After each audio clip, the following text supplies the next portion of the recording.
बहुत समय पहले एक घने जंगल के बीचों बीच एक रहस्यमयी चक्की थी, जिसे लोग जादुई चक्की कहते थे। ये चक्की कोई साधारण चक्की नहीं थी, इसमें जादुई शक्तियाँ थीं जो अनगिनत खजाने उत्पन्न कर सकती थीं। लेकिन इस चक्की को चलाने का तरीका किसी को नहीं पता था और इसलिए ये चक्की वर्षों से बंद पड़ी थी। इस जंगल के पास एक छोटे से गांव में राज और उसकी छोटी बहन शिया रहते थे। राज बहुत होशियार और चतुर था, जबकि शिया समझदार और धैर्यवान थी। दोनों की बहुत अच्छी दोस्ती थी और वे हर काम साथ में करते थे। एक दिन राज को जंगल के बारे में एक पुरानी कहानी सुनाई दी, जिसमें जादुई चक्की का जिक्र था। वो बहुत उत्साहित हो गया और तुरंत अपनी बहन शिया से कहा, शिया, मैंने सुना है कि उस जादुई चक्की से अगर हम इसे चला सकें, तो हमारे जीवन में कभी किसी चीज की कमी नहीं होगी। शिया ने थोड़ी सोचते हुए कहा, परंतु भैया, अगर यह चक्की इतनी अद्भुत है, तो इसे अब तक किसी ने क्यों नहीं चलाया? हो सकता है कि इसमें कोई बड़ा रहस्य छुपा हो। राज ने हंसते हुए जवाब दिया, तुम हमेशा बहुत सोचती हो शिया। मैं सोचता हूँ कि हमें इसे ढूंढना चाहिए और कोशिश करनी चाहिए। कौन जाने, हम इसे चला ही लें। शिया ने सहमति में सिर हिलाया, लेकिन उसने कहा, हमें बहुत सावधानी से काम करना होगा। अगर यह चक्की जादुई है, तो इसे चलाना इतना आसान नहीं होगा। राज और शिया ने जंगल के बुजुर्गों से चक्की के बारे में पूछताछ शुरू की। गांव के कुछ लोग उस चक्की के बारे में जानते थे, लेकिन किसी को भी सही तरीके से पता नहीं था कि उसे कैसे चलाया जा सकता है। हर कोई कहता कि चक्की एक समय में जादुई थी, पर अब ये जादू कहीं गायब हो चुका था। कुछ दिनों तक राज और शिया जंगल के जानकारों से मिलते रहे। अंत में वे एक बहुत पुराने और ज्ञानी बुजुर्ग से मिले, जिनका नाम था दादाजी। दादाजी को पूरे गांव में उनकी बुद्धिमानी के लिए जाना जाता था। दादाजी ने कहा, ये चक्की कोई साधारण चक्की नहीं है। इसे चलाने के लिए सिर्फ ताकत या चतुराई की जरूरत नहीं है। इसे चलाने के लिए धैर्य, समझ और सबसे बड़ी बात एकजुटता की जरूरत होती है। राज ने दादाजी की बात को ध्यान से सुना, लेकिन वह कुछ उलझन में था। उसने पूछा, आपका मतलब है कि इसे चलाने के लिए हमें कोई जादुई मंत्र नहीं चाहिए? दादाजी हंसते हुए बोले, नहीं बेटा, जादू तुम्हारे भीतर है। अगर तुम दोनों ने सही तरीके से मिलकर काम किया, तो यह चक्की जरूर चलेगी। पर हाँ, यह आसान नहीं होगा।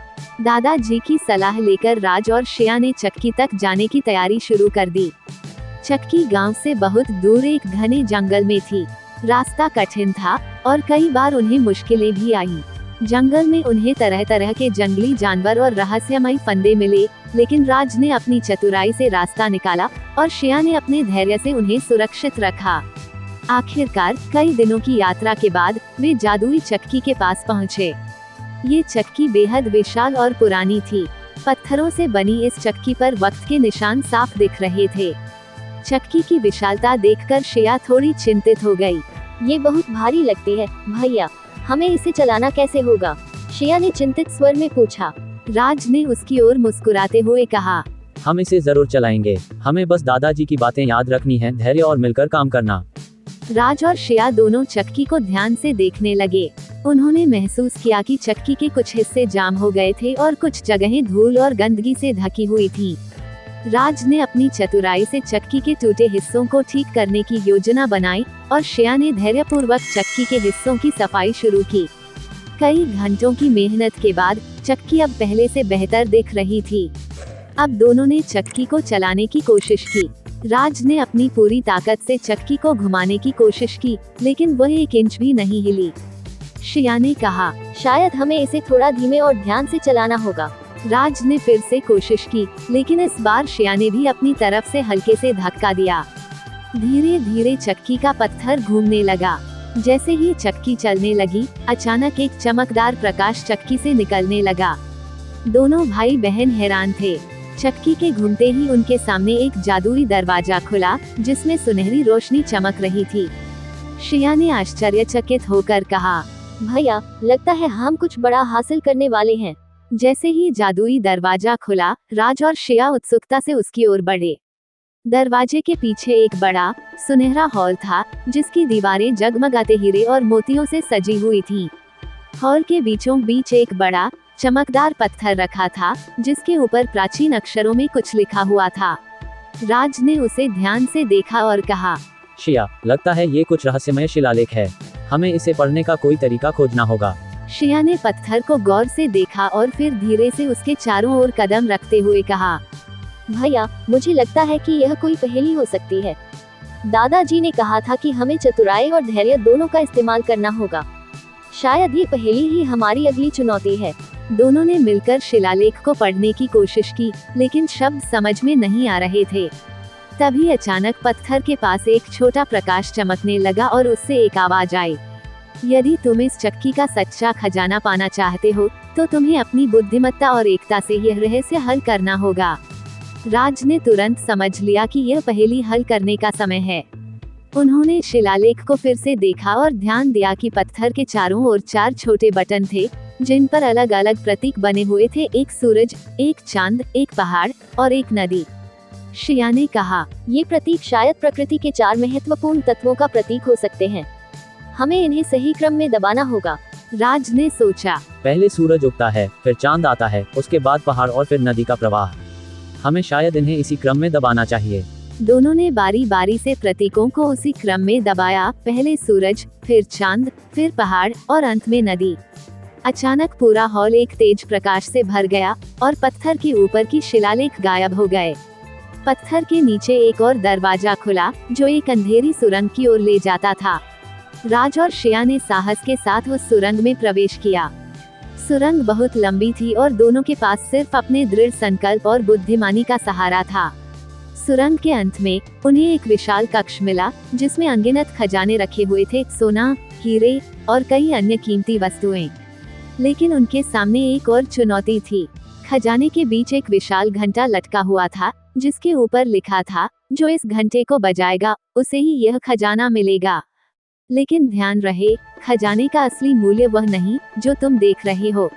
राज ने कहा, यह एक और पहेली है। यहाँ साफ तौर पर लिखा है कि खजाने का असली मूल्य वह नहीं है जो हम देख रहे हैं। तो असली खजाना क्या हो सकता है? शिया ने गहरी सोचते हुए कहा, भैया, मुझे लगता है कि असली खजाना ये सोने और हीरे नहीं है। दादाजी ने कहा था कि सबसे बड़ा खजाना एकता और धैर्य है। शायद असली खजाना हमारी यात्रा में ही छिपा हुआ है। राज ने उसकी बात पर सहमति जताई और कहा, हाँ शिया, तुम सही कह रही हो। खजाना वह नहीं जो हमें लालच में ले जाए, बल्कि वह है जो हमें जीवन में सिखाए। हमें इस खजाने की आवश्यकता नहीं है। दोनों ने घंटा नहीं बजाया और वापस लौटने का फैसला किया। लेकिन जैसे ही उन्होंने सुरंग से बाहर निकलने की कोशिश की, चक्की के पास फिर से एक तेज प्रकाश चमकने लगा। उसी प्रकाश से एक जादुई आकृति प्रकट हुई, जिसने दोनों की ओर मुस्कुराते हुए कहा, तुमने अपनी बुद्धिमत्ता और समझदारी से असली खजाना ढूंढ लिया है। इस चक्की का असली खजाना सोना या हीरे नहीं, बल्कि तुम्हारी एकता, धैर्य और समझ है।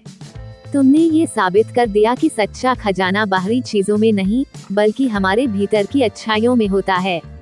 अब तुम ये चक्की अपने साथ ले जा सकते हो और ये तुम्हें जीवन में हर मुश्किल को पार करने में मदद करेगी।